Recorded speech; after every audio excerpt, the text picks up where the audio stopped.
യമനിലെ സൈനിക ദൗത്യം സ്വമേധയെ അവസാനിപ്പിച്ചതായി UAE പ്രതിരോധ മന്ത്രാലയം. സൗദിയും UAEയും തമ്മിലെ പിരിമുറുക്കം യമനിലെ രാഷ്ട്രീയ പ്രതിസന്ധി രൂക്ഷമാക്കിയതോടെയാണ് UAEയുടെ നടപടി. 2019 മുതൽ UAE സേനയുടെ സാന്നിധ്യം യമനിലുണ്ട്. MC നാസർ വിവരങ്ങൾ നൽകാനായി ചേരുന്നു. നാസർ, നേരത്തെ യമൻ ആവശ്യപ്പെട്ടിരുന്നു UAE സൈന്യത്തോട് പിൻവാങ്ങണമെന്ന്. 24 മണിക്കൂർ സമയമായിരുന്നു അവർ അനുവദിച്ചിരുന്നത്. ഇപ്പോൾ ദൗത്യം അവസാനിപ്പിക്കുന്നതായി UAE പ്രഖ്യാപിച്ചിരിക്കുന്നു. ഏത് സാഹചര്യത്തിലാണ് ഈ നടപടി? UAE മന്ത്രാലയം നൽകുന്ന പ്രതികരണം എങ്ങനെ? അനിഷ, അല്പം മുമ്പാണ് UAE പ്രതിരോധ മന്ത്രാലയം ഔദ്യോഗികമായി തന്നെ യമനിലെ തങ്ങളുടെ സൈനിക സേവനം പൂർണ്ണമായിട്ടും അവസാനിപ്പിക്കുകയാണെന്ന പ്രഖ്യാപനം നടത്തിയിരിക്കുന്നത്. ഇന്ന് വൈകിട്ട് തന്നെ സൗദി അറേബ്യയുടെ പ്രതികരണത്തിന് ബദൽ എന്ന നിലയ്ക്ക്, അല്ലെങ്കിൽ ആ പ്രസ്താവനയോട് അതിശക്തമായിട്ടുള്ള ഒരു പ്രതികരണം UAE നടത്തിയിരുന്നു. കാരണം സൗദി നടത്തിയിരിക്കുന്ന ഈ പ്രസ്താവനയെ അതിശക്തമായിട്ട് അപലപിച്ചുകൊണ്ടാണ്, അല്ലെങ്കിൽ അതിൽ പ്രതിഷേധം രേഖപ്പെടുത്തിക്കൊണ്ടായിരുന്നു UAEയുടെ പ്രസ്താവന വന്നത്. കാരണം യമനിലെ സർക്കാർ ക്ഷണിച്ചത് പ്രകാരമാണ് 2019 മുതൽ UAEയുടെ സേന അവിടെ പ്രവർത്തന രംഗത്തുള്ളത്. അത് സൗദിയുമായി ചേർന്നുകൊണ്ട് തന്നെയായിരുന്നു ആ പ്രവർത്തനങ്ങളൊക്കെ മുന്നോട്ട് പോയത്. മേഖലയുടെ ഒരു സുരക്ഷയും സൗദിയുടെ താല്പര്യങ്ങളും എല്ലാം മുൻനിർത്തിക്കൊണ്ടായിരുന്നു ആ സൈനിക സേവനം ഉണ്ടായിരുന്നത്. ഔദ്യോഗികമായിട്ടുള്ള ആ ഒരു ക്ഷണം സ്വീകരിച്ചുകൊണ്ട് മാത്രമായിരുന്നു ഈ കാര്യങ്ങളൊക്കെ നടന്നത്. ഏതെങ്കിലും വിഭജനവാദികൾക്ക് വേണ്ടിയല്ല ആയുധം തങ്ങൾ എത്തിച്ചത്, ആയുധങ്ങൾ എത്തിച്ചു എന്ന ആ ഒരു കുറ്റപ്പെടുത്തലും UAE നിരാകരിക്കുകയാണ്. നേരെ മറിച്ച് UAE സേനയ്ക്ക് വേണ്ടി ആവശ്യമായി വരുന്ന കവചിത വാഹനങ്ങളും മറ്റു ഉപകരണങ്ങളുമാണ് ഇന്ന് കപ്പൽ മാർഗം അവിടെ എത്തിച്ചിരുന്നത്. അതിന് നേരെയാണ് ആക്രമണം നടന്നിരിക്കുന്നത്. എന്തായാലും ഇതിലുള്ള ഒരു സാഹചര്യത്തിൽ സൗദി തങ്ങളോട് ഒരു അംഗരാജ്യം എന്ന നിലയ്ക്ക് കാര്യങ്ങൾ ചർച്ച ചെയ്യണമായിരുന്നു. അതിനു മുമ്പ് തിരക്കിട്ട രീതിയിൽ വളരെ ശക്തമായിട്ടുള്ള ഒരു പ്രസ്താവന സൗദി നടത്തിയത് തികച്ചും അനുചിതമായി എന്ന അർത്ഥത്തിലുള്ള ഒരു പ്രതികരണം കൂടിയാണ് UAE നടത്തിയിരിക്കുന്നത്. എന്തായാലും ഈ 24 മണിക്കൂറിനുള്ളിൽ പിന്നെ സൈനിക സേവനം അവസാനിപ്പിക്കണമെന്ന യമനിലെ നിലവിലുള്ള ഔദ്യോഗിക ഭരണകൂടത്തിന്റെ നിർദ്ദേശവും, അതോടൊപ്പം തന്നെ സൗദി ഇന്ന് മന്ത്രിസഭ യോഗം ചേർന്നിരുന്നു. അവരും ഈ ഒരു അഭിപ്രായം മുന്നോട്ട് വെച്ചിരുന്നു. അതുകൂടി പരിഗണിച്ചുകൊണ്ടാണ് ഇപ്പോൾ UAE യമനിൽ 6 വർഷത്തോളമായി തുടർന്നു വന്ന ആ സൈനിക സേവന സംവിധാനം പൂർണ്ണമായിട്ടും പിൻവലിക്കുന്നതായിട്ടുള്ള ഔദ്യോഗികമായിട്ടുള്ള ഒരു പ്രസ്താവന ഇപ്പോൾ പുറപ്പെടുവിച്ചിരിക്കുന്നത്. അനീഷ. ശരി, MC നാസറാണ് വിവരങ്ങൾ നൽകിയത്. സൗദി അതിർത്തിയോട് ചേർന്നുള്ള കൂടുതൽ പ്രദേശങ്ങൾ പിടിച്ചെടുക്കാൻ യമനിലെ തെക്കൻ വിഘടനവാദികളുടെ ശ്രമത്തിനിടെ UAE സൗദി ബന്ധം പിരിമുറുക്കത്തിലായി. UAE പിന്തുണയ്ക്കുള്ള തെക്കൻ വിഘടനവാദികൾക്കായി എത്തിച്ച ആയുധങ്ങളും സൈനിക വാഹനങ്ങളും തകർത്തതായി സൗദി സഖ്യസേന അറിയിച്ചു. 24 മണിക്കൂറിനകം UAE സൈനികർ രാജ്യം വിടണമെന്ന യമൻ ഭരണകൂടത്തിന്റെ ആവശ്യം സൗദിയും പിന്താങ്ങി. യമനിലെ സംഘർഷം രൂക്ഷമാക്കുകയാണെന്ന സൗദിയുടെ പ്രസ്താവനയ്ക്ക് പിന്നാലെ UAE ഇത് നിഷേധിച്ച് രംഗത്തെത്തി. എന്താണ് യമനിൽ സംഭവിക്കുന്നതെന്ന് വിശദമായി നോക്കാം. റിയാദിൽ നിന്നും അഫ്താബ് റഹ്മാൻ ചേരും. അഫ്താബ്, എന്താണ് ഇപ്പോൾ യമനിലെ സ്ഥിതി? തെക്കൻ വിഘടനവാദികളെ UAE പിന്തുണയ്ക്കാൻ കാരണം എന്താണ്? സൗദി അറേബ്യയും UAEയും തമ്മിലുള്ള ഈ ഒരു പിരിമുറുക്കത്തിന്റെ പശ്ചാത്തലം യമന്റെ രൂപീകരണവുമായി ബന്ധപ്പെട്ട് തന്നെ നിലനിൽക്കുന്നതാണ്. അതിൽ ഏറ്റവും പ്രധാനപ്പെട്ട കാര്യം 1967 മുതൽ 1990 മെയ് മാസം വരെ യമൻ 2 രാജ്യമായിട്ടായിരുന്നു നിലനിന്നിരുന്നത്. ഇത് പറഞ്ഞാൽ മാത്രം എനിക്ക് പക്ഷേ പ്രേക്ഷകർക്ക് വളരെ എളുപ്പത്തിൽ ഇപ്പോഴുള്ള ഒരു സംഘർഷത്തിന്റെ ഒരു കാരണം മനസ്സിലാക്കാൻ സാധിക്കുകയുള്ളൂ. അതായത് 1967 മുതൽ 1990 വരെ 2 രാജ്യമായി തെക്കൻ യമനും വടക്കൻ യമനുമായിട്ടാണ് യമൻ എന്നറിയപ്പെടുന്ന രാജ്യം നിലനിന്നിരുന്നത്. 1990 മെയ് 22-നാണ് 2 യമനും കൂടി ചേർന്ന് ഒരൊറ്റ രാജ്യമായി മാറുന്നത്. പിന്നീട് അവിടെ സംഭവിക്കുന്നത് ഈ 2 പക്ഷത്തുള്ള ആളുകൾക്കും ഭരണത്തിൽ പ്രാതിനിധ്യം കൊടുത്തുകൊണ്ടുള്ള ഒരു ഭരണകൂടം രൂപീകരിക്കപ്പെട്ടു എന്നുള്ളതാണ്. അവർ പിന്നീട് കാലങ്ങളോളം ഭരണം തുടർന്നു. ഈ ഭരണം തുടരുന്ന സമയത്ത് തന്നെ തെക്കൻ യമന്റെ ഭാഗത്തുള്ള ആളുകൾക്ക്, തെക്കൻ വിഭജനവാദികൾക്ക് തെക്കൻ യമൻ പ്രത്യേക രാജ്യമായി നിലനിൽക്കണമെന്ന താല്പര്യമുണ്ടായിരുന്നു. അത് വർഷങ്ങളോളം തുടർന്നു. 2013-ൽ അറബ് വസന്തത്തിന്റെ ഭാഗമായി വിവിധ രാജ്യങ്ങളിൽ ഉണ്ടായ ആഭ്യന്തര സംഘർഷങ്ങളുടെ പ്രതിഫലനം എന്നോളം യമനിലും അവിടെയുള്ള അധികാരത്തിൽ നിന്നും പുറത്താക്കപ്പെടുന്നു. ഇതിന് പിന്നാലെ യമനകത്ത് രാഷ്ട്രീയ സംഘർഷം രൂക്ഷമാകുന്നു. തെക്കൻ വിഭജനവാദികൾ വീണ്ടും രംഗപ്രവേശനം ചെയ്യുന്നു. ഹൂത്തികൾ രംഗപ്രവേശനം ചെയ്യുന്നു. ഹൂത്തികൾ സെൻആ ഉൾപ്പെടെയുള്ള പ്രധാന നഗരികൾ പിടിച്ചെടുക്കുന്നു. പിടിച്ചടക്കുന്നു. ഇങ്ങനെ വിവിധ കക്ഷികൾ യമന്റെ വിവിധ ഭാഗങ്ങൾ കൈയാളുന്ന ഒരു സ്ഥിതിയിലേക്ക് കാര്യങ്ങൾ എത്തുന്നുണ്ട്. ഇതിൽ തന്നെ എടുത്തു പറയേണ്ട കാര്യം, നിലവിലെ അവസ്ഥയിൽ ഈ സംഘർഷത്തിന് കാരണമാകുന്നത് 3 ഭാഗമായിട്ടാണ് യമന്റെ ഭരണം നിലനിൽക്കുന്നത് എന്നുള്ളതാണ്. അതിൽ ഒന്നാമത്തെ കക്ഷി എന്ന് പറയുന്നത് യമനിലെ ഔദ്യോഗിക പക്ഷമാണ്. ഈ ഔദ്യോഗിക പക്ഷം എന്ന് പറയുന്നത് സൗദി സഖ്യസേനയുടെ, സൗദി സഖ്യരാഷ്ട്രങ്ങളുടെ പിന്തുണയുള്ള ഔദ്യോഗിക പക്ഷമാണ്. പക്ഷെ അവരുടെ പ്രത്യേകത, നിലവിൽ യമന്റെ 5% ഭൂപ്രദേശം മാത്രമേ അവരുടെ നിയന്ത്രണത്തിലുള്ളൂ എന്നുള്ളതാണ്. രണ്ടാമത്തെ കക്ഷി എന്ന് പറയുന്നത് ഹൂത്തികളാണ്. ഹൂത്തികളുടെ പക്കലാണ് യമന്റെ 25% ഭൂപ്രദേശം നിൽക്കുന്നത്. എന്ന് വെച്ചാൽ യമനിലെ സിംഹഭാഗം ജനങ്ങളും ഹൂത്തി നിയന്ത്രിത മേഖലയിലാണ് നിൽക്കുന്നത്. അതിൽ തന്നെ എടുത്തു പറയേണ്ട കാര്യം, സൻആ ഉൾപ്പെടെയുള്ള പ്രദേശം 2014 മുതൽ ഹൂത്തികളുടെ നിയന്ത്രണത്തിലാണ്. അതിന് പുറമെ സാദ ഉൾപ്പെടെയുള്ള പ്രദേശങ്ങൾ ഹൂത്തികളുടെ പക്കലാണ്. ഹിജ്ജ എന്നറിയപ്പെടുന്ന പ്രദേശം, അതോടൊപ്പം തന്നെ അമ്രാൻ എന്നറിയപ്പെടുന്ന, ഇങ്ങനെ ഏറ്റവും കൂടുതൽ യമനികൾ താമസിക്കുന്ന പ്രദേശങ്ങളെല്ലാം ഹൂത്തികളുടെ നിയന്ത്രണത്തിലാണുള്ളത്. ഇനി മൂന്നാമത്തെ വിഭാഗമാണ് പഴയ തെക്കൻ യമന്റെ ഭാഗമായിരുന്ന തെക്കൻ വിഭജനവാദം വാദിക്കുന്ന STC എന്നറിയപ്പെടുന്ന, നിലവിൽ STC എന്നറിയപ്പെടുന്ന southern transitional council. Southern transitional കൗൺസിലിന്റെ കൈവശമാണ് ഇപ്പോൾ യമന്റെ 60%-ലേറെ ഭൂപ്രദേശം ഉള്ളത് എന്നുള്ളതാണ് ഏറ്റവും പ്രധാനപ്പെട്ട കാര്യം.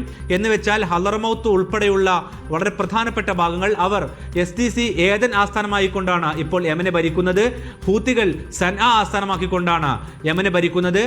സൗദി നേതൃത്വത്തിലുള്ള ഔദ്യോഗിക ഭരണകൂടം അതിന് പ്രത്യേകമായ ഒരു ക്യാപിറ്റൽ ഡിക്ലെയർ ചെയ്തിട്ടില്ലെങ്കിൽ പോലും അവർ യമൻ ഒന്നാകെ ഭരിക്കപ്പെടുന്നു എന്നുള്ളതാണ് അവർ വിലയിരുത്തുന്നത്. ഏതായാലും ഇങ്ങനെ 3 വിഭാഗമായിക്കൊണ്ട് യമന്റെ 3 ഭൂപ്രദേശങ്ങൾ നിലനിൽക്കുന്നു.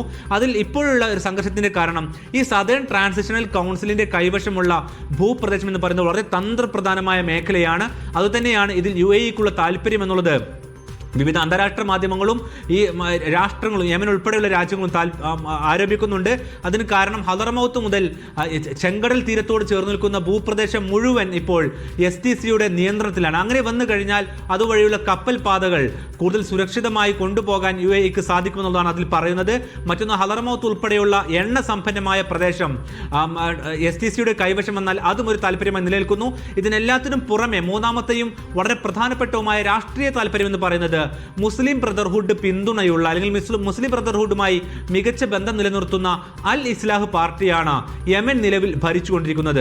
അതിൽ ഏറ്റവും പ്രധാനപ്പെട്ട ഒരു കൗതുകം എന്ന് പറയുന്നത് മുസ്ലിം ബ്രദർഹുഡുമായി ആശയപരമായി ഭിന്നതയുള്ളവരാണ് സൗദി അറേബ്യയും. പക്ഷേ ഇസ്ലാഹ് പാർട്ടി എന്നറിയപ്പെടുന്ന മുസ്ലിം ബ്രദർഹുഡുമായി മികച്ച ബന്ധം സൂക്ഷിക്കുന്ന ഇസ്ലാഹ് പാർട്ടി തന്നെയാണ് നിലവിൽ സൗദി പിന്തുണയോടെ യമൻ ഭരിക്കുന്നത് എന്നുള്ളൊരു കൗതുകം കൂടി ഇതിനകത്തുണ്ട്. പക്ഷേ ഇപ്പോൾ സംഭവിച്ച കാര്യം എന്ന് പറയുന്നത് യമന്റെ ഔദ്യോഗിക ഭരണകൂടം ഭരിക്കുന്ന സൗദിയുടെ അതിർത്തിയോട് ചേർന്നുള്ള പല പ്രദേശങ്ങളും ഇപ്പോൾ STC വന്ന് കൈയേറുകയും അത് പിടിച്ചെടുക്കാൻ ശ്രമിക്കുകയും ചെയ്താണ് ഇപ്പോഴത്തെ ഒരു സംഘർഷം രൂക്ഷമാകാനും മൂർച്ഛിക്കുവാനുമുള്ള കാരണം. അതിനായി ഫുജൈറയിൽ നിന്നും ഈ മാസം 27-നും 28-നും ഒരു കപ്പൽ പുറപ്പെടുന്നു.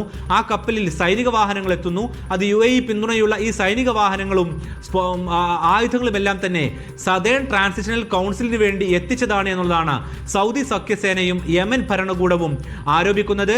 എന്നാൽ UAE ഇപ്പോൾ ഇത് എതിർക്കുകയും അത് തള്ളുകയും ചെയ്തിട്ടുണ്ട്. അതിൽ ആയുധങ്ങളല്ല, അത് സൈനിക വാഹനങ്ങളാണ്. അത് നിലവിൽ യമനകത്തുള്ള UAE സൈനികർക്ക് ഉപയോഗിക്കാനുള്ളതാണ് UAE ഉയർത്തുന്ന വാദം. പക്ഷേ യമന്റെ ഭരണകൂടം ഉയർത്തുന്ന വാദം അതല്ല.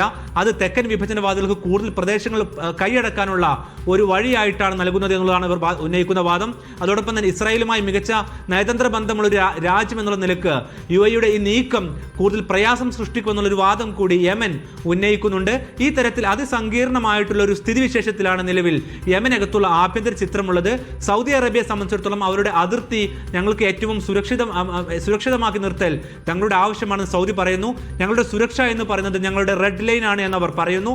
അതുകൊണ്ട് ഈ UAE തങ്ങളുടെ സഹോദര രാജ്യമായിട്ടുള്ള UAE അത് മനസ്സിലാക്കിക്കൊണ്ട് കൂടുതൽ സൗഹാർദ്ദപരമായിട്ടുള്ള, കൂടുതൽ മെച്ചപ്പെട്ട നിലയിലൊരു തീരുമാനം ഈ വിഷയത്തിൽ എടുക്കുകയും STCയോട് പിന്നോട്ട് പോകാൻ ആവശ്യപ്പെടുകയും ചെയ്യണമെന്നുള്ളതാണ് സൗദി അറേബ്യ പറയുന്നത്.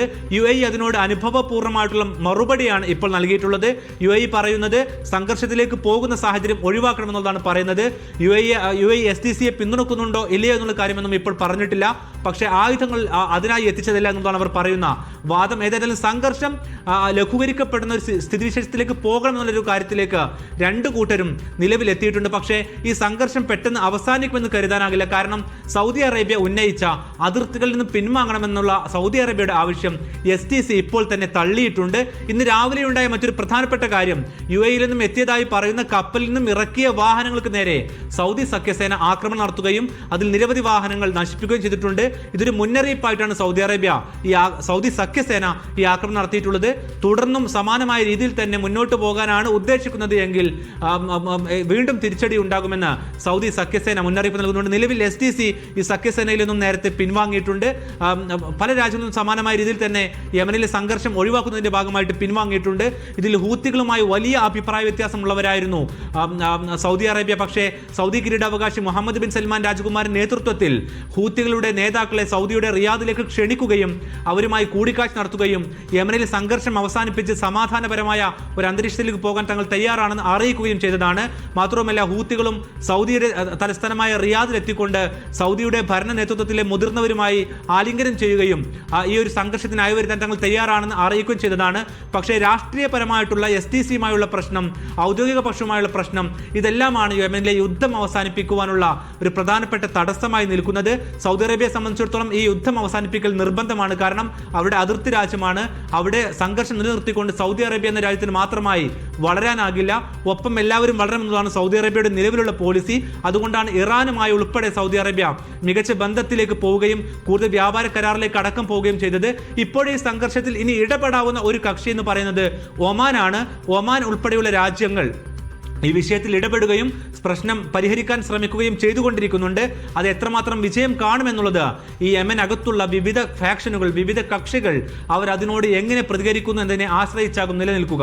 ഏതായാലും GCC-യിലെ രണ്ട് പ്രധാനപ്പെട്ട രാജ്യങ്ങൾ സ്വാഭാവികമായിട്ടും ഇങ്ങനെ ഒരു പിരിമുറുക്കത്തിലേക്ക് പോകുമ്പോൾ അതിന്റെ പ്രതിഫലനം എണ്ണയിൽ ഉൾപ്പെടെ ഉണ്ടാകുമെന്നുള്ളതാണ് എല്ലാവരും വിലയിരുത്തുന്നത്. സ്വാഭാവികമായിട്ടും അത് വിലയേറ്റത്തിലേക്കോ മറ്റോ നീങ്ങിപ്പോകുമെന്നുള്ളൊരു കാര്യം കൂടി അതിനകത്തുണ്ട്. ഇങ്ങനെ വ്യത്യസ്തമായ രാഷ്ട്രീയ ചിന്തകളാലും രാഷ്ട്രീയ വിഷയങ്ങളാലും സങ്കീർണമായി നിൽക്കുകയാണ് യമനകത്തുള്ള ചിത്രം. അഫ്താബ് റഹ്മാനാണ് വിശദ വിവരങ്ങൾ നൽകിയത്. ഒരു വാർത്തയിലേക്കാണ്. ഗസ വെടിനിർത്തൽ രണ്ടാം ഘട്ടം സംബന്ധിച്ച വ്യക്തത രൂപപ്പെടുത്താതെ അമേരിക്കയിലെ ഫ്ലോറിഡയിൽ നടന്ന ട്രംപ് നെതന്യാഹു കൂടിക്കാഴ്ച.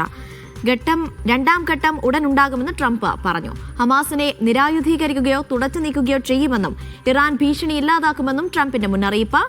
ആക്രമിച്ചാൽ മാരകമായി തിരിച്ചടിക്കുമെന്ന് ഇറാന്റെ താക്കീത്. ഗസയുടെ പുനർനിർമ്മാണം ഉടൻ നടക്കുമെന്ന് US പ്രസിഡന്റ് ഡൊണാൾഡ് ട്രംപ് പ്രതികരിച്ചു. റഫ അതിർത്തി തുടർന്ന് ഗസയിലേക്ക് ഉടൻ കൂടുതൽ സഹായം എത്തിക്കണമെന്ന് 8 യൂറോപ്യൻ രാജ്യങ്ങളും കാനഡ, ജപ്പാൻ എന്നീ രാജ്യങ്ങളും സംയുക്ത പ്രസ്താവനയിൽ ആവശ്യപ്പെട്ടു. MC നാസർ വിവരങ്ങൾ നൽകാനായി ചേരുന്നുണ്ട്.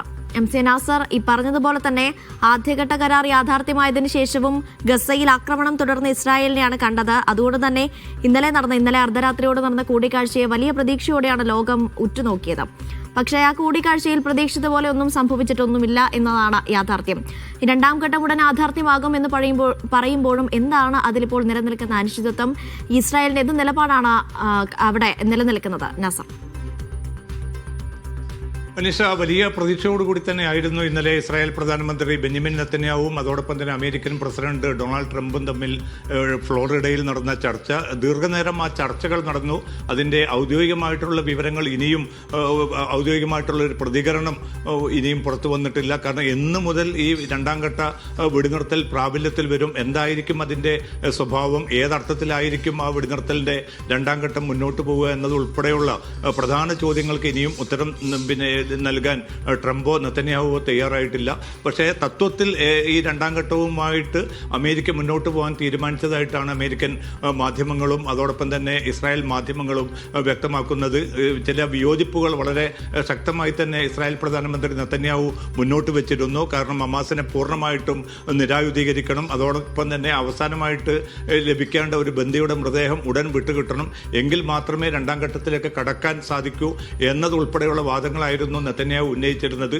പക്ഷേ 20 സമാധാന പദ്ധതിയുമായിട്ട് മുന്നോട്ട് പോകണമെന്ന നിർദ്ദേശം ട്രംപും അതോടൊപ്പം തന്നെ US സ്റ്റേറ്റ് സെക്രട്ടറി ഉൾപ്പെടെയുള്ളവരും മുന്നോട്ട് വെച്ചു. തത്വത്തിൽ ഇത് നെതന്യാഹുവിനെ കൊണ്ട് അംഗീകരിപ്പിക്കാൻ സാധിച്ചു എന്നാണ് അമേരിക്കൻ മാധ്യമങ്ങൾ റിപ്പോർട്ട് ചെയ്യുന്നത്. ഇനി പ്രയോഗതലത്തിൽ പിന്നെ ഏതൊക്കെ സ്വഭാവത്തിലായിരിക്കും ഇത് വരിക എന്ന കാര്യത്തിലാണ് ഇനി വ്യക്തത വരേണ്ടതുള്ളത്. എന്തായാലും വളരെ ശക്തമായിട്ടുള്ള ഒരു മുന്നറിയിപ്പാണ് മുമ്പ് പല ഘട്ടങ്ങളിലും നൽകിയതുപോലെ തന്നെ ഇന്നലെയും ട്രംപ് ഹമാസിന് നൽകിയിരിക്കുന്നത്. സ്വമേധയാ നിരായുധീകരണത്തിന് തയ്യാറാകണം, അതിന് നിശ്ചിതമായിട്ടുള്ള ഒരു സമയം അനുവദിക്കും, അതിനു മുമ്പ് ഈ നിരായുധീകരണം നടപ്പാക്കിയിട്ടില്ലെങ്കിൽ സൈനികമായി തന്നെ അത് നേരിടും, ഏറ്റവും നരകതുല്യമായിട്ടുള്ള ഒരു അവസ്ഥ ഹമാസിനെ കാത്തിരിക്കുന്നുവെന്ന് മുമ്പൊക്കെയും പല തവണ താക്കീത് ചെയ്ത അതേ സ്വരത്തിലായിരുന്നു ഇന്നലെയും ട്രംപ് സംസാരിച്ചത്. പക്ഷേ ഈ ഇടക്കാല സർക്കാരിന്റെ രൂപവൽക്കരണം അതോടൊപ്പം തന്നെ അന്താരാഷ്ട്ര സേനയുടെ വിന്യാസം ഇതുമായി ബന്ധപ്പെട്ട കാര്യങ്ങളിൽ ഇനിയും വ്യക്തത വന്നിട്ടില്ല. പല രാജ്യങ്ങളും ഇതിന് സന്നദ്ധത അറിയിച്ചു എന്ന് മാത്രമാണ് ട്രംപ് വ്യക്തമാക്കിയിരിക്കുന്നത്. വളരെ വൈകാതെ തന്നെ ഈ രണ്ടാം ഘട്ടം മുന്നോട്ട് കൊണ്ടുപോകും. അതോടൊപ്പം തന്നെ ഗസയുടെ പുനർനിർമ്മാണവും വളരെ പെട്ടെന്ന് തന്നെ നടക്കും എന്നുകൂടി ട്രംപ് വ്യക്തമാക്കിയിട്ടുണ്ട്. പക്ഷേ പല കാര്യങ്ങളിലും ഈ അവ്യക്തത നിലനിൽക്കുന്നതുകൊണ്ട് പ്രയോഗതലത്തിൽ എത്ര കണ്ട് ഇത് വിജയിക്കും, ഇത് നടപ്പാകും, അതിന് എത്ര സമയമെടുക്കും എന്നത് സംബന്ധിച്ച സുപ്രധാനമായ ചോദ്യങ്ങൾക്ക് ഉത്തരം ലഭിക്കാതെയാണ് ഫ്ലോറിഡയിലെ ഈ നിർണായകമായിട്ടുള്ള കൂടിക്കാഴ്ച അവസാനിച്ചിരിക്കുന്നത്. അനീഷ, നാസർ, നോക്കി നമ്മൾ നേരത്തെ പറഞ്ഞതുപോലെ തന്നെ ആദ്യഘട്ട ചർച്ചയിൽ അല്ലെങ്കിൽ ആദ്യഘട്ട കരാറിൽ മുന്നോട്ട് വെച്ച പല നിർദ്ദേശങ്ങളും ഇപ്പോഴും പാലിക്കപ്പെട്ടിട്ടില്ല. അതിനിടെയാണ് രണ്ടാം ഘട്ട ചർച്ച നടക്കുന്നത്, അല്ലെങ്കിൽ രണ്ടാം ഘട്ട വെടിനിർത്തലിന് വേണ്ടിയുള്ള ശ്രമങ്ങൾ നടക്കുന്നത് എന്നുള്ളതാണ് അതിലെ വിരോധാഭാസം. അതായത് റഫ അതിർത്തി തുറന്ന 800 ട്രക്കുകളോളം പ്രതിദിനം കടത്തിവിട്ടുകൊണ്ട് സഹായം ഉറപ്പാക്കുക എന്നുള്ളതായിരുന്നു ആദ്യഘട്ട കരാറിലെ പ്രധാനപ്പെട്ട ഒരു നിർദ്ദേശം. അത് ഇതുവരെയും പാലിക്കപ്പെട്ടിട്ടില്ല. അതിനിടെ രണ്ടാം ഘട്ട ചർച്ച നടക്കുന്നതിനിടയിലും 8 യൂറോപ്യൻ രാജ്യങ്ങൾ ഇപ്പോൾ ആവശ്യപ്പെട്ടിരിക്കുന്നത് റഫ അതിർത്തി തുറന്ന സഹായങ്ങൾ ഉറപ്പാക്കണമെന്നുള്ളതാണ്. ഈ നിലപാടിനോട് ഇസ്രായേൽ ഇപ്പോൾ സ്വീകരിക്കുന്ന മറുപടി എങ്ങനെയാണ്, അല്ലെങ്കിൽ അതിനുള്ള സാഹചര്യങ്ങൾക്ക് വഴിയൊരുങ്ങുമോ? അനീഷ, ഇതിൽ മധ്യസ്ഥ രാജ്യങ്ങളായിട്ടുള്ള തുർക്കി, ഈജിപ്ത്, ഖത്തർ എന്നിവ വളരെ ശക്തമായി തന്നെ ഇക്കാര്യം അമേരിക്കൻ നേതൃത്വത്തെ അറിയിച്ചിരുന്നു. കാരണം ആദ്യഘട്ട വെടിനിർത്തൽ കരാറിന്റെ ഭാഗമായിട്ട് പല ഉപാധികളും പല വ്യവസ്ഥകളും ഹമാസ് കൃത്യമായി തന്നെ പാലിച്ചിട്ടുണ്ട്. 20 ബന്ദികളെ ആദ്യ ദിവസം തന്നെ ഒക്ടോബർ 10 തന്നെ കൈമാറുകയുണ്ടായി. തുടർന്ന് 28 ബന്ദികളുടെ മൃതദേഹങ്ങളിൽ 27 കൈമാറി. ഒന്ന് കണ്ടെത്താത്തത് കൊണ്ട് മാത്രമാണ് അത് കൈമാറാൻ സമയമെടുക്കുന്നത്. അതിനുള്ള ഊർജിതമായിട്ടുള്ള തെരച്ചിലും നടക്കുന്നുണ്ട്. ഈ ഒരു ഘട്ടത്തിലും ഏതാണ്ട് 900-ഓളം തവണയാണ് ഇസ്രായേൽ വളരെ ആസൂത്രിതമായി തന്നെ ഈ വെടിനിർത്തൽ ലംഘിക്കുകയും 412-ഓളം പലസ്തീനികളെ ഈ വെടിനിർത്തൽ കാലയളവിൽ മാത്രം കൊലപ്പെടുത്തുകയും ചെയ്തിരിക്കുന്നത്. ഇതൊക്കെ നടക്കുന്ന ഒരു ഘട്ടത്തിൽ തന്നെ റഫ അതിർത്തി തുറന്നുകൊണ്ട് കൂടുതൽ ഭക്ഷ്യവസ്തുക്കളും മറ്റ് സഹായങ്ങളും ഗസയിലേക്ക് എത്തിക്കണം. ദിനം പ്രതി ഏതാണ്ട് 600 ട്രക്കുകൾ കടത്തിവിടണം എന്നതുൾപ്പെടെയുള്ള ആ വ്യവസ്ഥകളൊന്നും ഇസ്രായേൽ പാലിച്ചിട്ടില്ല. നിരന്തരമായിട്ടുള്ള ഈ വെടിനിർത്തൽ ലംഘനം തുടരുന്നു. പക്ഷേ ഇതൊന്നും ചർച്ചയിൽ ട്രംപ് ശരി. ഏതായാലും രണ്ടാം ഘട്ട വെടിനിർത്തലുടൻ നടപ്പാക്കുമെന്നാണ് ട്രംപ് പറയുന്നത്. ഇന്നലെ നടന്ന ചർച്ച തീരുമാനമാകാതെ പിരിഞ്ഞിട്ടുമുണ്ട്.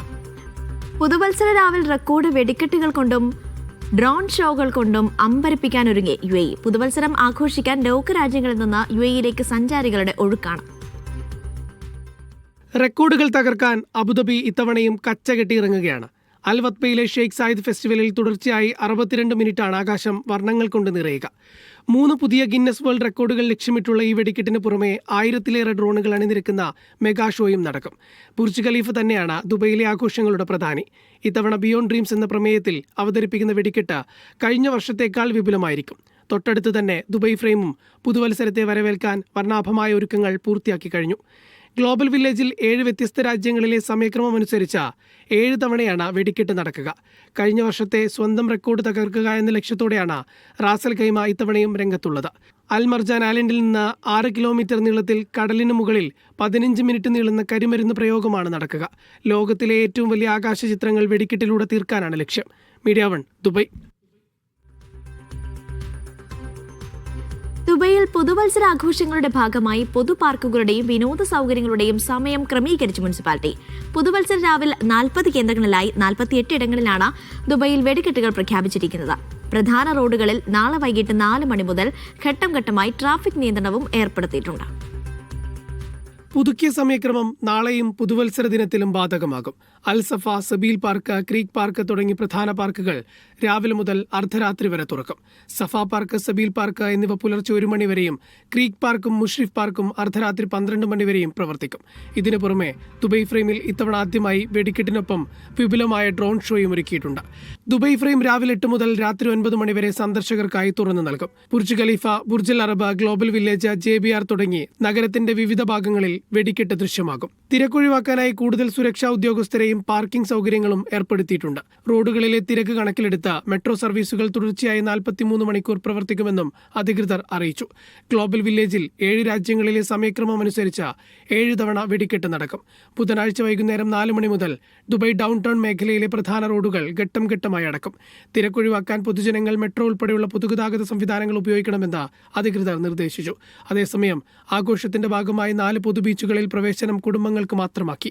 ജുമേറ, ഉമ്മുസുക്കീം ബീച്ചുകളിലാണ് നിയന്ത്രണം. Media 1 Dubai. Robotics, artificial intelligence അന്താരാഷ്ട്ര എക്സിബിഷൻ റോബോടെക്കിന് ദോഹ വേദിയാകും. ഒക്ടോബറിലാണ് എക്സിബിഷൻ. പ്രദർശനത്തിന്റെ പ്രഥമ പതിപ്പാണ് ഇത്തവണത്തേത്. ഖത്തർ ചേംബറിന്റെ പിന്തുണയോടെ ഒക്ടോബർ 27 മുതൽ 29 വരെയാണ് റോബോടെക് അന്താരാഷ്ട്ര പ്രദർശനം അരങ്ങേറുക. ആരോഗ്യം, ലോജിസ്റ്റിക്സ്, ഫിൻടെക്, സ്മാർട്ട് മൊബിലിറ്റി തുടങ്ങി വിവിധ മേഖലകളിൽ പ്രവർത്തിക്കുന്ന ആഗോള കമ്പനികൾ പ്രദർശനത്തിന്റെ ഭാഗമാകും. സംവാദ സെഷനുകളും പാനൽ ചർച്ചകളും വർക്ക്ഷോപ്പുകളും അരങ്ങേറും. 15,000 ചതുരശ്ര മീറ്റർ സ്ഥലമാണ് പ്രദർശനത്തിനായി ഒരുക്കുന്നത്. ഖത്തർ ഡിജിറ്റൽ അജണ്ട 2030യുടെ ഭാഗമായാണ് പ്രദർശനമെന്ന് Qatar chamber first vice chairman Mohammed bin Thawar Al Kuwari പറഞ്ഞു. ഇന്റർനാഷണൽ ഇൻസ്റ്റിറ്റ്യൂട്ട് ഫോർ മാനേജ്മെന്റ് പുറത്തിറക്കിയ ഡിജിറ്റൽ കോമ്പറ്റിറ്റീവ് ഇൻഡെക്സിൽ ആദ്യ 20നുള്ളിലാണ് ഖത്തറിന്റെ സ്ഥാനമെന്നും അദ്ദേഹം ചൂണ്ടിക്കാട്ടി. 2030 നിർമ്മിത ബുദ്ധിയുടെ ആഗോള വിപണി $826.73 ബില്യൺ എത്തുമെന്നാണ് പഠനങ്ങൾ. 2020-ലെ 93.27 ബില്യണിൽ നിന്നാണ് മേഖല ഇത്രയും വളർച്ച കൈവരിക്കുക. Media 1 Doha. താമസാനുമതി നിയമലംഘനങ്ങൾക്കുള്ള പുതിയ പിഴ നിരക്കുകൾ കുവൈത്ത് ആഭ്യന്തര മന്ത്രാലയം പ്രഖ്യാപിച്ചു. അനുവദനീയമായ കാലാവധി കഴിഞ്ഞ് രാജ്യത്ത് തുടരുന്നവർക്ക് ആദ്യ മാസം പ്രതിദിനം 2 ദിനാറും തുടർന്ന് 4 ദിനാറും പിഴ ചുമത്തും. സന്ദർശന വിസ, അടിയന്തര എൻട്രി പെർമിറ്റ്, ഡ്രൈവർ വിസ തുടങ്ങിയവയിൽ കാലാവധി ലംഘിച്ചാൽ പ്രതിദിനം 10 ദിനാർ പിഴയും പരമാവധി 2000 ദിനാർ വരെയും ഈടാക്കും. തൊഴിൽ വിപണിയിൽ സ്വദേശികൾക്ക് മുൻഗണന ഉറപ്പാക്കുന്നതിനായി പ്രവാസി തൊഴിലാളികളുടെ വർക്ക് പെർമിറ്റ് ഫീസിൽ ബഹ്റൈൻ ഘട്ടം ഘട്ടമായ വർധന പ്രഖ്യാപിച്ചു. 2026 ജനുവരി മുതൽ പ്രാബല്യത്തിൽ വരുന്ന ഈ തീരുമാനം അടുത്ത 4 വർഷം കൊണ്ട് പൂർണ്ണമായും നടപ്പാക്കും. ബഹ്റൈനിൽ പ്രവാസികളുടെ തൊഴിൽ വിസയ്ക്കുള്ള ഫീസ് വർദ്ധിപ്പിക്കുന്നു. 2026 ജനുവരി മുതൽ പ്രവാസികളുടെ വർക്ക് പെർമിറ്റ് ഫീസ് വർധനവ് പ്രാബല്യത്തിൽ വരും. ഓരോ വർഷവും ക്രമാനുഗതമായി ഫീസ് കൂട്ടി 4 വർഷത്തിനുള്ളിൽ അഥവാ 2029 പൂർണ്ണമായും വർധനവ് നടപ്പിലാക്കും. തൊഴിൽ വിപണിയിൽ ബഹ്റൈൻ പൗരന്മാർക്ക് മുൻഗണന ഉറപ്പാക്കുന്നതിനുള്ള നടപടികളുടെ ഭാഗമായാണ് ഈ തീരുമാനം. ക്യാബിനറ്റ് യോഗത്തിന് പിന്നാലെ നടത്തിയ വാർത്താ സമ്മേളനത്തിലാണ് ബഹ്റൈൻ തൊഴിൽ നിയമകാര്യ മന്ത്രി ഇക്കാര്യം അറിയിച്ചത്. സ്വദേശികളുടെ തൊഴിലവസരങ്ങൾ കൂടുതൽ ശക്തിപ്പെടുത്താനുള്ള സർക്കാരിന്റെ പ്രതിബദ്ധതയാണ് ഈ തീരുമാനമെന്ന് അദ്ദേഹം കൂട്ടിച്ചേർത്തു. 2026 ജനുവരി മുതൽ പ്രാബല്യത്തിൽ വരുന്ന ഫീസ് വർധനവ് ഗാർഹിക തൊഴിലാളികൾ ഒഴികെയുള്ള എല്ലാ പ്രവാസി തൊഴിലാളികൾക്കും ബാധകമായിരിക്കും. നിലവിൽ വിദേശ തൊഴിലാളികൾക്ക് ബഹ്റൈനിൽ ഈടാക്കുന്ന വർക്ക് പെർമിറ്റ് ഫീസ് 100 ദിനാറാണ്. ഇത് 2026-ൽ 105 ദിനാറായും 2027-ൽ 111 ദിനാറായും 2028-ൽ 118 ദിനാറായും 2029-ൽ 125 ദിനാറായും ഉയർത്തും. അതേസമയം എല്ലാ മാസവും ലേബർ മാർക്കറ്റ് റെഗുലേറ്ററി അതോറിറ്റിക്ക് അടയ്ക്കേണ്ട ഫീസിലും ആനുപാതികമായ വർധനവുണ്ടാകും. ഇതോടൊപ്പം പ്രവാസികളുടെ വാർഷിക മെഡിക്കൽ ഇൻഷുറൻസ് ഫീസിലും വർധനവ് വരുത്തും. നിലവിൽ 72 ദിനാറാണ് പ്രവാസികളുടെ മെഡിക്കൽ ഇൻഷുറൻസ് ഫീസ്. അത് 2026-ൽ 90 ദിനാറായും 2027-ൽ 108 ദിനാറായും 2028-ൽ 126 ദിനാറായും 2029-ൽ 144 ദിനാറാക്കിയും ഉയർത്തും. Media 1 Bahrain. സൗദിയുടെ വിവിധ പ്രദേശങ്ങളിൽ പൊടിക്കാറ്റും മഴയും തുടരും. നേരിയ തോതിലാണ് മഴയെത്തുക. സൗദിയുടെ വടക്ക് കിഴക്കൻ നഗരങ്ങളിൽ തണുപ്പും ശക്തമാകുന്നുണ്ട്. പൊടിക്കാറ്റുള്ള സ്ഥലങ്ങളിൽ യാത്രക്കാർ ജാഗ്രത പാലിക്കണമെന്ന് നിർദ്ദേശമുണ്ട്. സൗദിയുടെ വിവിധയിടങ്ങളിൽ പൊടിക്കാറ്റും നേരിയ മഴയും തുടരുമെന്നാണ് കാലാവസ്ഥാ കേന്ദ്രത്തിന്റെ മുന്നറിയിപ്പ്. അൽജൌഫ്, വടക്കൻ അതിർത്തികൾ എന്നീ മേഖലകളിലും ഹായിൽ, ഖസീം, റിയാദ്, കിഴക്കൻ മേഖലകളുടെ ചില ഭാഗങ്ങളിലുമാണ് പൊടിക്കാറ്റ് തുടരുക. പ്രദേശങ്ങളിൽ ദൂരക്കാഴ്ച കുറയുന്നതിനാൽ ജാഗ്രത പാലിക്കണമെന്ന് കേന്ദ്രം നിർദ്ദേശിച്ചു. വടക്കൻ മേഖലകളുടെ ചില ഭാഗങ്ങളിൽ നേരിയ മഴയ്ക്കും സാധ്യതയുണ്ട്. ജിസാൻ, അസീർ പ്രവിശ്യകളുടെ ഉയർന്ന പ്രദേശങ്ങളിലും രാത്രി മുതൽ പുലർച്ചെ വരെ മൂടൽമഞ്ഞ് രൂപപ്പെടാനുള്ള സാധ്യതയും കേന്ദ്രം മുന്നറിയിപ്പ് നൽകി. ചെങ്കടൽ പ്രദേശത്ത് ഉപരിതല കാറ്റ് വടക്കു പടിഞ്ഞാറൻ ദിശ ദിശയിൽ 20 മുതൽ 40 കിലോമീറ്റർ വേഗതയിൽ വീശുമെന്നും റിപ്പോർട്ടിൽ പറയുന്നു. തബൂക്കിലാണ് ഇന്ന് രാജ്യത്ത് ഏറ്റവും കൂടുതൽ തണുപ്പ് രേഖപ്പെടുത്തിയത്. കുറഞ്ഞ താപനില 4 ഡിഗ്രി വരെ എത്തി. ഹായിൽ, ത്വായിഫ്, അബഹ, ഖുറയാത്ത് എന്നിവിടങ്ങളിലും തണുപ്പ് ശക്തമാണ്. Media 1 Jeddah.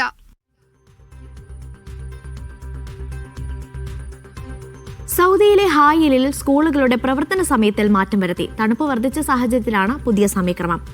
സ്കൂളുകൾ രാവിലെ 9 മണിക്ക് ആരംഭിക്കും. കഠിനമായ തണുപ്പ് തുടരുന്ന സാഹചര്യത്തിലാണ് തബൂക്കിന്റെ പിന്നാലെ ഹായിൽ മേഖലയിലും സ്കൂൾ പ്രവർത്തന സമയത്തിൽ മാറ്റം വരുത്തിയത്. വിദ്യാർത്ഥികളുടെ ആരോഗ്യ സുരക്ഷ മുൻനിർത്തിയാണ് വിദ്യാഭ്യാസ ഡയറക്ടറേറ്റിന്റെ പുതിയ സമയക്രമം. ജനുവരി 4 മുതൽ 9 വരെ ദിവസങ്ങളിലാണ് മാറ്റം. പുതിയ അറിയിപ്പ് പ്രകാരം ക്ലാസുകൾ രാവിലെ 9 മണിക്കും പരീക്ഷകൾ 10 മണിക്കുമാണ് ആരംഭിക്കുക. ഹായിലിലും പരിസര പ്രദേശങ്ങളിലും താപനില 3 ഡിഗ്രി വരെ താഴ്ന്നിരുന്നു. വരും ദിവസങ്ങളിൽ തണുപ്പ് ഇനിയും വർദ്ധിക്കുമെന്ന കാലാവസ്ഥാ നിരീക്ഷണ കേന്ദ്രത്തിന്റെ മുന്നറിയിപ്പും പരിഗണിച്ചാണ് തീരുമാനം. രാജ്യത്തെ വിവിധ പ്രദേശങ്ങളിൽ തണുപ്പ് വർദ്ധിച്ചിട്ടുണ്ട്. അധ്യയനവും പഠനവും എളുപ്പമാക്കാൻ പുതിയ സമയക്രമം സഹായകമാകും. Sabith Saleem, media 1 Jeddah.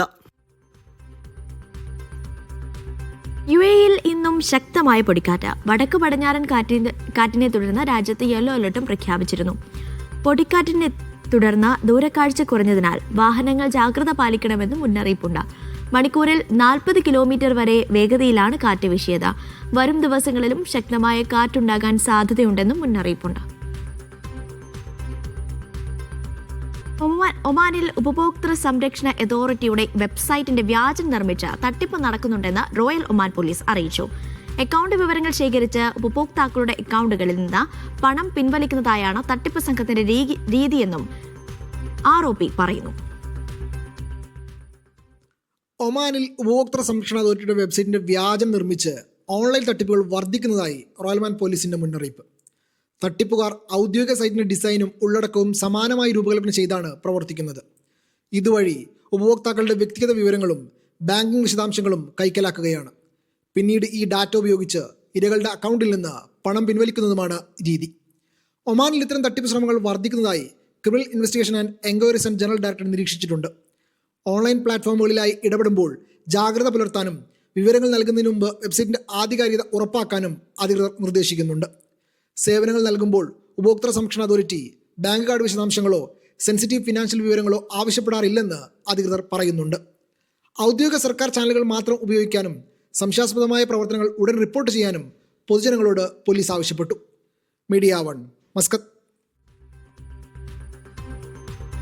കുവൈത്തിൽ കോടതി ഫീസുകൾ വർദ്ധിപ്പിച്ചു. നീതിന്യായ മന്ത്രാലയം പുറത്തിറക്കിയ സർക്കുലർ പ്രകാരം വിധികളുടെ പകർപ്പുകൾക്ക് 1 പേജിന് 500 ഫിൽസും കേസ് രേഖകളുടെ സർട്ടിഫിക്കറ്റുകൾക്ക് 1 ദിനാറും ഫീസ് ഈടാക്കും. വിധിയുടെ ആദ്യ പകർപ്പ് സൗജന്യമായിരിക്കുമെന്നും തുടർന്ന് ആവശ്യപ്പെടുന്ന പകർപ്പുകൾക്ക് പേജ് അടിസ്ഥാനത്തിൽ ഫീസ് ബാധകമാക്കുമെന്നും മന്ത്രാലയം വ്യക്തമാക്കി. ദുബായ് ഇന്റർനാഷണൽ സിറ്റിയിൽ പെയ്ഡ് പാർക്കിംഗ് ഏർപ്പെടുത്തുന്നു. ഫെബ്രുവരി 1 മുതൽ പാർക്കിങ്ങിന് പണം നൽകേണ്ടി വരും. രാവിലെ 8 മുതൽ അർദ്ധരാത്രി വരെയാണ് പെയ്ഡ് പാർക്കിംഗ് ബാധകം. ഞായറാഴ്ചകളിലും പൊതു അവധി ദിവസങ്ങളിലും പാർക്കിംഗ് സൗജന്യമായിരിക്കും. 30 മിനിറ്റ് സമയത്തേക്ക് 2 ദിർഹവും 1 മണിക്കൂർ നേരത്തേക്ക് 3 ദിർഹവുമാണ് നിരക്ക്.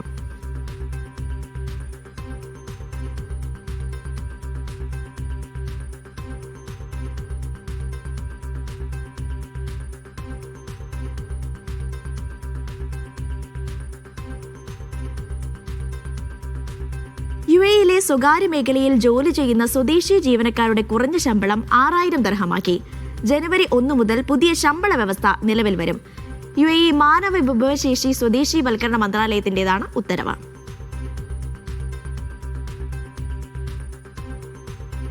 സൗദിയിൽ സംശയാസ്പദമായ ലിങ്കുകൾ പരിശോധിക്കാൻ സൈബർ സെക്യൂരിറ്റി അതോറിറ്റിയുടെ പുതിയ സംവിധാനം ഏർപ്പെടുത്തി.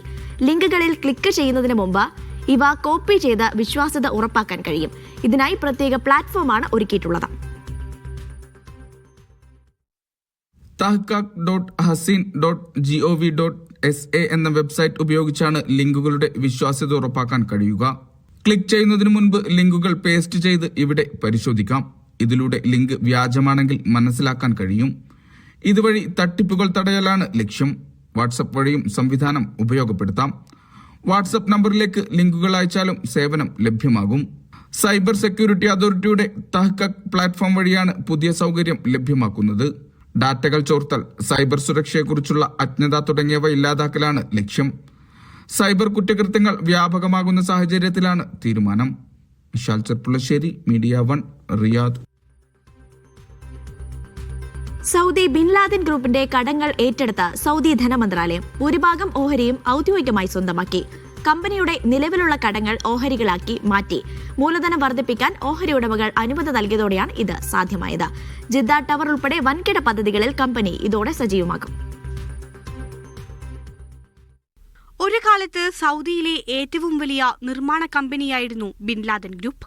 പ്രവാസികളൊക്കെ ആവേശത്തോടെ ഈ കമ്പനിയിൽ ജോലി ലഭിക്കാൻ മത്സരിച്ച കാലമുണ്ടായിരുന്നു. മക്ക ഹറമിന്റെ ഉൾപ്പെടെ നിർമ്മാണത്തിൽ സിംഹഭാഗങ്ങളും സ്വന്തമാക്കിയ കമ്പനി. ഹറം ക്രെയിൻ അപകടത്തോടെ കമ്പനിയുടെ നിലതെറ്റി. ഭീമമായ സംഖ്യ നഷ്ടപരിഹാരം ഉൾപ്പെടെ നൽകേണ്ടി വന്നതോടെ കമ്പനിയുടെ അടിപതറി. വർഷങ്ങളായി സാമ്പത്തിക പ്രതിസന്ധി നേരിട്ടിരുന്ന ബിൻ ലാദൻ ഗ്രൂപ്പിന്റെ ഉയർത്തെഴുന്നേൽപ്പാണ് പുതിയ ഇടപാട്. സൗദി ധനമന്ത്രാലയം ബിൻ ലാദൻ ഗ്രൂപ്പിന്റെ 86% ഓഹരി ഏറ്റെടുത്തു.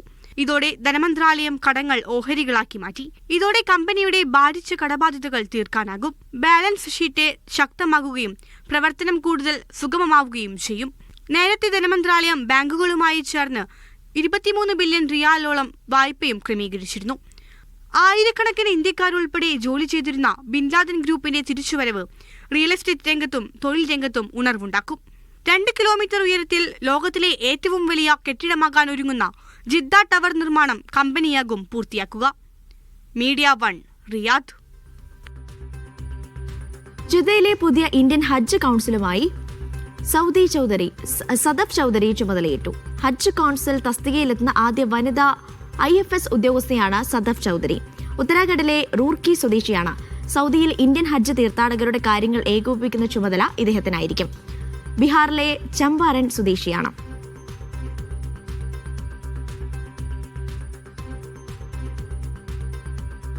ഇടവേളയ്ക്ക് ശേഷം സംഗീത പരിപാടികളിൽ സജീവമാകാനൊരുങ്ങി റാപ്പർ ഡെബ്സി.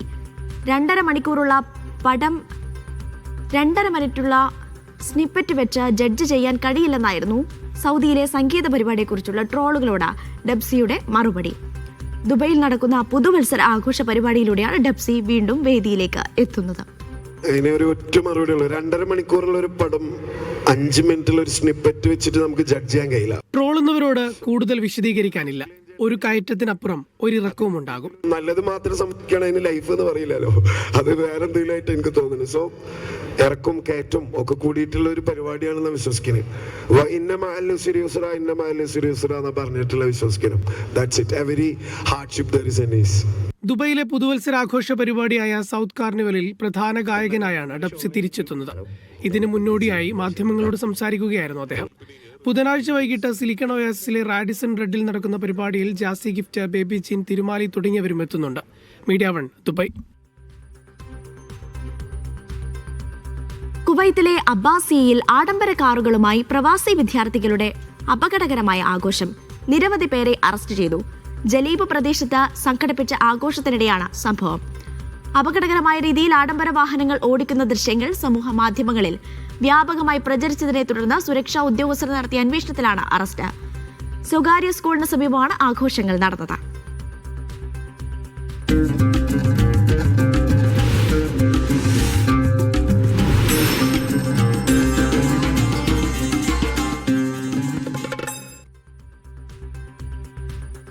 സൗദിയിലെ റിയാദിൽ വിവിധ രാജ്യങ്ങളുടെ പരമ്പരാഗത ഉൽപ്പന്നങ്ങളുടെ പ്രദർശനം അടുത്ത മാസം 3 അവസാനിക്കും.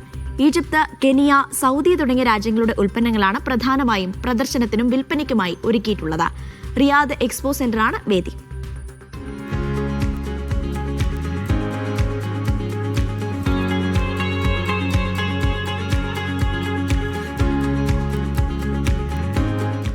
വിവിധ രാജ്യങ്ങളുടെ പരമ്പരാഗത ഉൽപ്പന്നങ്ങളുടെ പ്രദർശനമാണ് ഒരുക്കിയിട്ടുള്ളത്. പഴമയുടെ തനിമ വിളിച്ചോതുന്ന ഇത്തരം ഉൽപ്പന്നങ്ങൾ കാണാനും സ്വന്തമാക്കാനുമായി മലയാളികളടക്കം നിരവധി പേരാണ് നിത്യേന ഇവിടെ കൊടുക്കുന്നത്.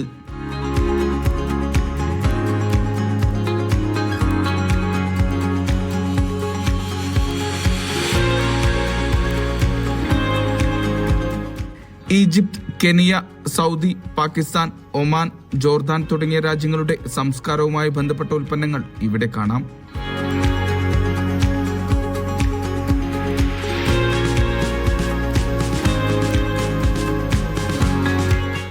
കരകൗശല ഉൽപ്പന്നങ്ങൾ, പരമ്പരാഗത തുണിത്തരങ്ങൾ, ഭക്ഷ്യോൽപ്പന്നങ്ങൾ, തേയില, തേൻ, വിവിധ സുഗന്ധദ്രവ്യങ്ങൾ എന്നിവ ഇവിടെ സുലഭമാണ്.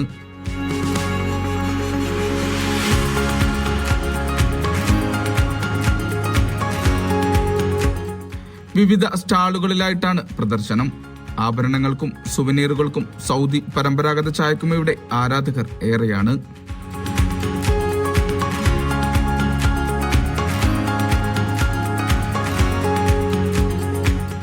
റിയാദിലെ എക്സ്പോ സെന്റർ മെട്രോ സ്റ്റേഷൻ അടുത്തുള്ള എക്സ്പോ സെന്ററാണ് വേദി.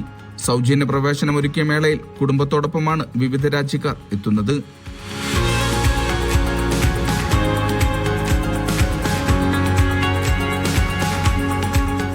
അടുത്ത മാസം 3 വരെയായിരിക്കും മേള തുടരുക.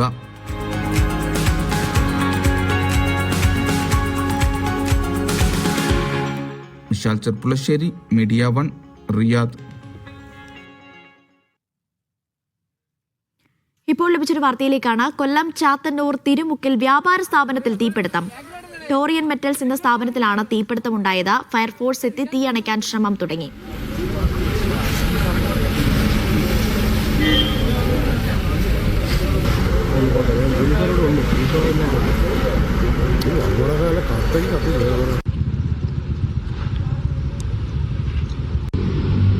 ലിജോ റോളൻസ് ഉണ്ട് വിവരങ്ങൾ നൽകാനായി. ലിജോ, തീ ഇപ്പോൾ നിയന്ത്രണ വിധേയമാക്കാൻ സാധിച്ചിട്ടുണ്ടോ? അനീഷ, 11 മണിയോടുകൂടെയാണ് ഇത്തരത്തിൽ ഈ സ്ഥാപനത്തിൽ നിന്നും തീ ഉയരുന്നത് നാട്ടുകാരുടെ ശ്രദ്ധയിൽപ്പെട്ടത്. ടോറിയൻ മെറ്റൽസ് എന്നതാണ് സ്ഥാപനം. ചാത്തന്നൂർ തിരുമുക്ക് KSEB ഓഫീസിന് സമീപത്താണ് ഈ സ്ഥാപനം പ്രവർത്തിക്കുന്നത്. ഇരുമ്പ് കമ്പി, പെയിന്റ് തുടങ്ങിയവ വിൽക്കുന്ന സ്ഥാപനമാണ്. അതിന്റെ പെയിന്റുകളും മറ്റും വെച്ചിരുന്ന സ്ഥലത്താണ് ഇത്തരത്തിൽ തീപിടുത്തം ഉണ്ടാവുകയും തീ ആളിപ്പടരുകയും ചെയ്യുകയായിരുന്നു. കൊല്ലം ജില്ലയിലെ വിവിധ ഭാഗത്ത് ചാത്തന്നൂരിൽ നിന്നും ഒപ്പം തന്നെ ഈ കൊല്ലത്ത് നിന്നുമൊക്കെയുള്ള ഫയർഫോഴ്സ് അവിടെ എത്തി തീ അണയ്ക്കാനുള്ള ഒരു ശ്രമം ആണ് ഇപ്പോൾ നടത്തിക്കൊണ്ടിരിക്കുന്നത്. ഈ കത്തി വളരെ വേഗത്തിൽ തന്നെ തീപിടിക്കുന്ന വസ്തുക്കൾ ഉള്ളത് കൊണ്ട് തന്നെ തീ ആളിക്കത്തുകയും ചെയ്യുന്നുണ്ട്. ദേശീയപാതയ്ക്ക് സമീപത്ത് നിന്നും കുറച്ച് മാറിയായിട്ടാണ് ഈ സ്ഥലം ഉള്ളത്. എന്തായാലും വലിയ ശ്രമമാണ് ഇപ്പോൾ ഫയർഫോഴ്സ് ഉദ്യോഗസ്ഥർ നടത്തിക്കൊണ്ടിരിക്കുന്നത്. തീ ഇപ്പോഴും പൂർണ്ണമായി നിയന്ത്രണ വിധേയമായിട്ടില്ല. തൊട്ടടുത്ത് മറ്റേ വലിയ വീടുകളും മറ്റും ഇല്ലാത്തതാണ് ഒരു ആശ്വാസകരമായിരിക്കുന്ന കാര്യം. പക്ഷേ അടുത്തോട്ടേക്കൊന്നും ഇത് പടർന്ന് പിടിക്കാതിരിക്കാനുള്ള ശ്രമവും ഫയർഫോഴ്സിന്റെ ഭാഗത്തു നിന്നും നാട്ടുകാരുടെ ഭാഗത്തു നിന്നും ഇപ്പോൾ നടത്തുന്നുണ്ട്. കൊല്ലം ചാത്തന്നൂരിലെ വ്യാപാര സ്ഥാപനത്തിലാണ് തീപിടുത്തം ഉണ്ടായിരിക്കുന്നത്. തീ നിയന്ത്രണ വിധേയമാക്കാനുള്ള ശ്രമമാണ് പുരോഗമിക്കുന്നത്. ലിജോ റോളൻസ് ആണ് വിവരങ്ങൾ നൽകിയത്. പുതുവർഷത്തിൽ കാർണിവൽ ഒരുക്കി Saudi Al Khobar Lulu hypermarket. സംഗീതാസ്വാദനത്തോടൊപ്പം രുചി വൈവിധ്യങ്ങൾ നുകരാൻ സൗകര്യങ്ങൾ ഒരുക്കിയാണ് കാർണിവൽ ഒരുക്കിയിരിക്കുന്നത്. ഒപ്പം കുട്ടികൾക്കും മുതിർന്നവർക്കും പങ്കെടുക്കാവുന്ന സാംസ്കാരിക പരിപാടികളും അരങ്ങേറും.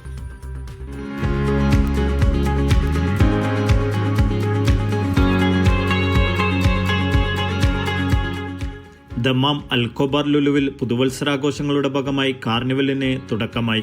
ഉപഭോക്താക്കൾക്ക് കലാസ്വാദനത്തോടൊപ്പം രുചിവൈവിധ്യങ്ങളും ആസ്വദിക്കാനുള്ള സൗകര്യങ്ങളാണ് മേളയിൽ ഒരുക്കിയിരിക്കുന്നത്. ഏറെ വൈവിധ്യങ്ങളോടെയാണ് കാർണിവൽ ആഘോഷങ്ങൾ. അറേബ്യൻ മനോഹാരിതയിൽ തയ്യാറാക്കിയ കാർണിവലിൽ കുട്ടികൾക്കും മുതിർന്നവർക്കും ഒരുപോലെ പങ്കെടുക്കാവുന്ന വ്യത്യസ്ത സാംസ്കാരിക കലാപരിപാടികളും അരങ്ങേറും.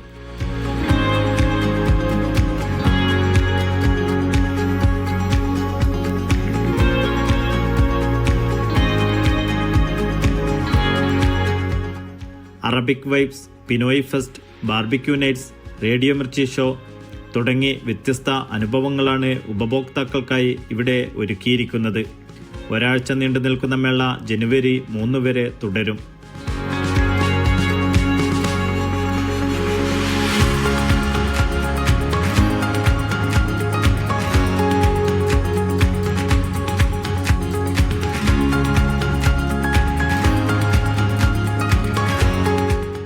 Media 1, Dammam.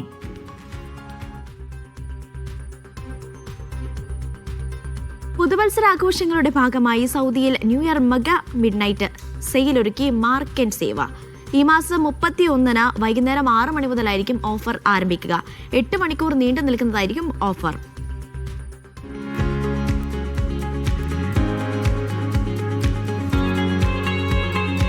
ഈ മാസം 31 വൈകുന്നേരം 6 മണി മുതൽ പുലർച്ചെ 1 മണി വരെ നീണ്ടു നിൽക്കുന്നതായിരിക്കും മെഗാ മിഡ് നൈറ്റ് സെയിൽ. പുതുവത്സരാഘോഷങ്ങളുടെ ഭാഗമായാണ് ഓഫറുകൾ. 8 മണിക്കൂർ തുടർച്ചയായി നീളുന്ന മിഡ് നൈറ്റ് സെയിലിൽ പ്രത്യേക ഓഫറുകളും ആകർഷകമായ വിലക്കിഴിവുകളും ലഭ്യമാകും. ഗ്രോസറി, ഇലക്ട്രോണിക്സ്, മൊബൈൽ, നിത്യോപയോഗ സാധനങ്ങൾ തുടങ്ങി മുഴുവൻ വിഭാഗങ്ങളിലുമായിട്ടാണ് ഓഫർ ഒരുക്കുക. സൗദിയിലെ മുഴുവൻ ഔട്ട്ലെറ്റുകളിലും മെഗാ മിഡ് നൈറ്റ് ഓഫർ ലഭ്യമാകും. പുതുവത്സരം പ്രമാണിച്ച് ഉപഭോക്താക്കൾക്ക് കുറഞ്ഞ ചെലവിൽ ഉൽപ്പന്നങ്ങൾ ലഭ്യമാക്കുകയാണ് ലക്ഷ്യം. Media 1 Riyadh. ഒമാനിൽ കൃത്യമായി നികുതി നൽകുന്നവർക്ക് പ്രോത്സാഹനം നൽകുന്നതിനായി ടാക്സ് എക്സലൻസ് കാർഡ് അവതരിപ്പിച്ച ടാക്സ് അതോറിറ്റി. ആദ്യഘട്ടത്തിൽ 100 നികുതിദായകർക്ക് എക്സലൻസ് കാർഡ് അനുവദിക്കും. കാർഡിന് ഇഷ്യൂ ചെയ്ത തീയതി മുതൽ 2 വർഷത്തെ സാധുത ഉണ്ടായിരിക്കും.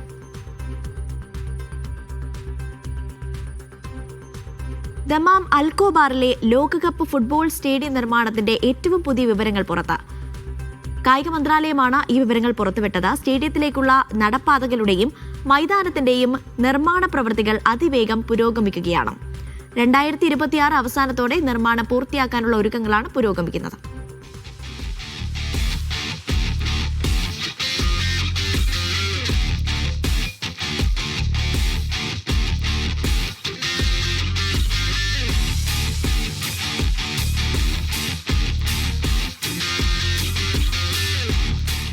അൽക്കോബർ സ്പോർട്സ് സിറ്റിയിൽ സൗദി അരാംകോ നിർമ്മിക്കുന്ന കായികാസ്ഥാനത്തിൻ്റെ ഏറ്റവും പുതിയ വിവരങ്ങൾ പുറത്തുവിട്ട് കായിക മന്ത്രാലയം. സ്റ്റേഡിയത്തിലേക്കുള്ള നടപ്പാതകളുടെയും കളിമൈതാനത്തിൻ്റെയും നിർമ്മാണ പ്രവൃത്തികൾ ആരംഭിച്ചു കഴിഞ്ഞു. സ്മാർട്ട് കൂളിംഗ് സംവിധാനങ്ങളും സ്ഥാപിച്ചു തുടങ്ങി. $100 കോടി മുതൽ മുടക്കിൽ സൗദി അരാംകോയാണ് സ്റ്റേഡിയം ഒരുക്കുന്നത്. പ്രകൃതി സൗഹൃദ നിർമ്മാണവും ഉദ്യാനവും തുടങ്ങി നിരവധി സൗകര്യങ്ങളും സംവിധാനങ്ങളും സ്റ്റേഡിയത്തിൻ്റെ പ്രത്യേകതകളാണ്.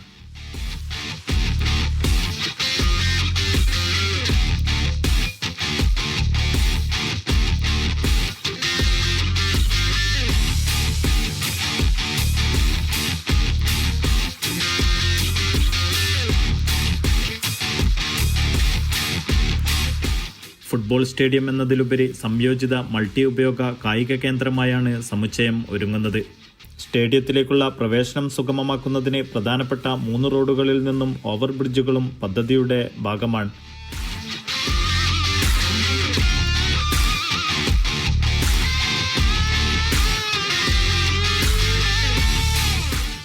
ഏഴായിരത്തിലധികം തൊഴിലാളികളാണ് വ്യത്യസ്ത ഷിഫ്റ്റുകളിലായി 24 മണിക്കൂറും ഇവിടെ ജോലി ചെയ്യുന്നത്.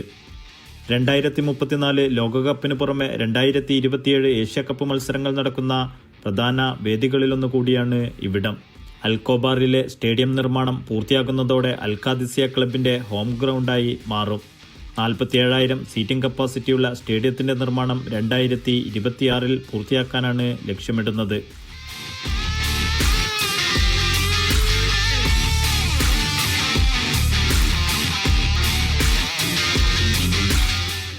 നൗഷാദ് റിക്കൂർ, മീഡിയ 1, ദമ്മാം. 11ാമത് ഒമാൻ ഡെസേർട്ട് മാരത്തൺ ജനുവരി 10 ആരംഭിക്കും. നോർത്ത് ഷർക്കിയ ഗവർണറേറ്റിലെ ബിദിയയിലാണ് 5 ദിവസം നീണ്ടു നിൽക്കുന്ന സാഹസിക കായിക മാമാങ്കം ഒരുങ്ങുന്നത്. മണൽപ്പരപ്പിലെ പോരാട്ടത്തിന് നോർത്ത് ഷർക്കിയ ഗവർണറേറ്റിലെ ബിദിയയാണ് വേദിയാവുന്നത്. ജനുവരി 10 തുടങ്ങുന്ന സാഹസിക മാമാങ്കം 5 ദിവസം നീണ്ടു നിൽക്കും. ലോകത്തിന്റെ വിവിധ ഭാഗങ്ങളിൽ നിന്നുള്ള പ്രഗത്ഭരായ താരങ്ങളും അമേച്ചർ ഓട്ടക്കാരും മത്സരത്തിൽ മാറ്റുരക്കും. ബിദിയയിലെ അൽവാസിൽ ഗ്രാമത്തിൽ നിന്ന് ആരംഭിച്ച് സൗത്ത് ഷർക്കിയയിലെ ഗാഹിദ് കടൽ തീരത്ത് അവസാനിക്കുന്ന രീതിയിലാണ് മാരത്തണിന്റെ പാത ക്രമീകരിച്ചിരിക്കുന്നത്. ഏകദേശം 165 കിലോമീറ്റർ ദൈർഘ്യമുള്ള പ്രധാന മാരത്തണിന് പുറമെ 100 കിലോമീറ്റർ നടത്തം, കുട്ടികൾക്കും കുടുംബങ്ങൾക്കുമായി പ്രത്യേക വിഭാഗങ്ങൾ തുടങ്ങി വിവിധ ഇനങ്ങളിലായി മത്സരങ്ങൾ നടക്കും. ഇന്റർനാഷണൽ ഓർഗനൈസേഷനായ ഷിറേസിൽ നിന്ന് അക്രഡിറ്റേഷൻ ലഭിക്കുന്ന മിഡിൽ ഈസ്റ്റിലെ ആദ്യത്തെ ഇവന്റ് എന്ന പ്രത്യേകതയും ഒമാൻ ഡെസേർട്ട് മാരത്തണിനുണ്ട്. ദീർഘദൂര ഓട്ടങ്ങളിൽ സ്ത്രീകളുടെ പങ്കാളിത്തം വർദ്ധിപ്പിക്കുന്നതിനായുള്ള മാരത്തണിന്റെ പ്രതിബദ്ധതയാണ് ഈ അംഗീകാരം കാണിക്കുന്നത്. Media 1, Muscat. കുവൈത്തിൽ സന്ദർശന വിസ നടപടിക്രമങ്ങൾ കൂടുതൽ ലളിതമാക്കി സർക്കാർ. ഡിജിറ്റൽ സംവിധാനത്തിലൂടെ 5 മിനിറ്റിനുള്ളിൽ വിസിറ്റ് വിസ ലഭിക്കുന്ന സംവിധാനം നിലവിൽ വന്നതായി ആഭ്യന്തര മന്ത്രാലയം അറിയിച്ചു. സഹ്ല, കുവൈത്ത് വിസ തുടങ്ങിയ ഡിജിറ്റൽ ആപ്പുകൾ വഴി റെസിഡൻസി സേവനങ്ങളുടെ 85%-ലധികവും ഇപ്പോൾ 24 മണിക്കൂറും ഓൺലൈനായി ലഭ്യമാണ്. നിയമപരമായ നിയന്ത്രണങ്ങളിൽ വിട്ടുവീഴ്ച ചെയ്യാതെയാണ് നടപടിക്രമങ്ങൾ വേഗത്തിലാക്കിയതെന്നും അധികൃതർ വ്യക്തമാക്കി. അതിനിടെ സർക്കാർ പ്രഖ്യാപിച്ച പുതിയ റെസിഡൻസി നിയമം നവംബർ 23 മുതൽ പ്രാബല്യത്തിൽ വന്നു. രാജ്യത്തിന്റെ ഡിജിറ്റൽ പരിവർത്തനത്തിന്റെയും സാമ്പത്തിക പുരോഗതിയുടെയും ഭാഗമായാണ് നിയമപരിഷ്കാരം. പുതിയ നിയമപ്രകാരം റെസിഡൻസി വിസകൾ 9 വിഭാഗങ്ങളായും വിസിറ്റ് വിസകൾ 12 വിഭാഗങ്ങളായും തരംതിരിച്ചിട്ടുണ്ട്. വിദേശ നിക്ഷേപകർക്ക് 15 വർഷം വരെ താമസാനുമതിയും കുവൈത്ത് സ്ത്രീകളുടെ കുട്ടികൾക്കും സ്വത്തുടമകൾക്കും 10 വർഷത്തെ റെസിഡൻസിയും അനുവദിക്കും. എല്ലാ ജോലി വിസിറ്റ് വിസകൾക്കും പ്രതിമാസം 10 ദിനാർ ഫീസ് നിശ്ചയിച്ചിട്ടുണ്ട്. Media 1 Kuwait City. Muslim League ദേശീയ വൈസ് പ്രസിഡന്റ് കെ സൈൻലാബിദിന് മുംബൈ KMCC സ്വീകരണമൊരുക്കി. മുംബൈ പത്രാഗർ ഭവനിൽ നടന്ന സ്വീകരണ സമ്മേളനം ലീഗ് സംസ്ഥാന സെക്രട്ടറി ഷാഫി ചാലിയം ഉദ്ഘാടനം ചെയ്തു. KMCC national committee treasurer KMA Rahman ഉപഹാരം നൽകി.